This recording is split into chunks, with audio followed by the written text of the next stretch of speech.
The grades you see attributed to the draft picks come from our football game plan scouting grades that we put out earlier this spring. And to check out all 532 prospect rankings, feel free to check out our website at footballgameplan.com/FBGP scouting.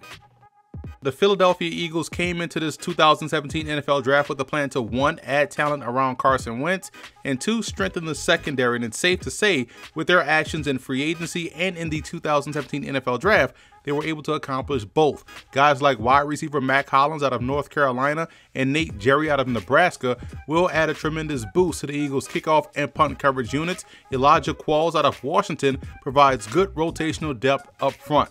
Derek Barnett out of Tennessee will be a day one stud for this Eagles defense. He has a great sense of timing and is the quintessential definition of a relentless pass rusher. Sidney Jones has good all-around game, and as he continues to add strength, his game will also get stronger as a result. And if I'm Philly, I don't try to rush him back onto the field too soon.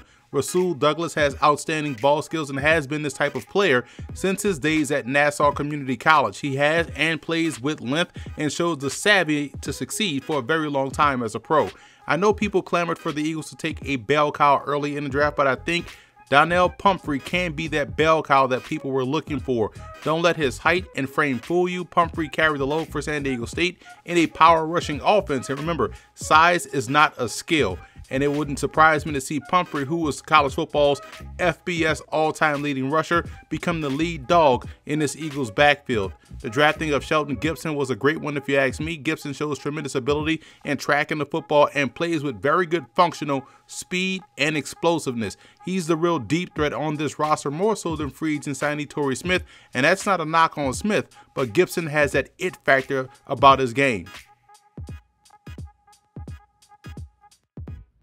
I was shocked that Gerard Evans out of Virginia Tech went undrafted. The Eagles got themselves a true steal here. Evans put up similar numbers, and in some cases better numbers, than second overall pick Mitchell Trubisky, with 2 more starts, one of which being the ACC title game against Clemson, and he's also coming off an outstanding comeback victory in the Belk Bowl against Arkansas.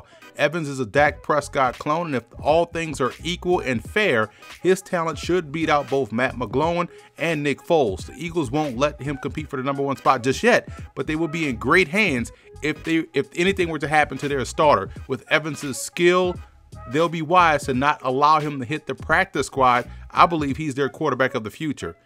Billy Brown has a lot of Jordan Reed in this game. He was a wide receiver at Shepherd, but is more of an H-back inside wideout as a pro. Either way, he's a move piece, and he knows how to use his frame as an advantage, and was a star all week long at the East-West Shrine Game, where he frustrated defensive backs throughout the course of the week. Tyler Orlovsky out of West Virginia is outstanding in the running game. I thought he would have been a draft pick, but 31 NFL teams' loss is the Eagles' gain, as he'll provide good depth along the offensive line.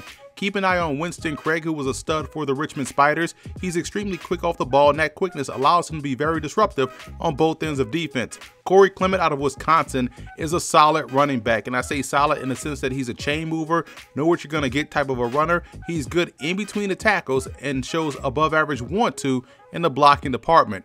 Greg Ward Jr. out of Houston is an intriguing option here. I graded him out only as a quarterback because that's what he decided to play in the NFLPA game. So this transition to wide receiver will be one to watch. However, I can see some Randall L in his game if he's able to quickly grasp the nuance of the position.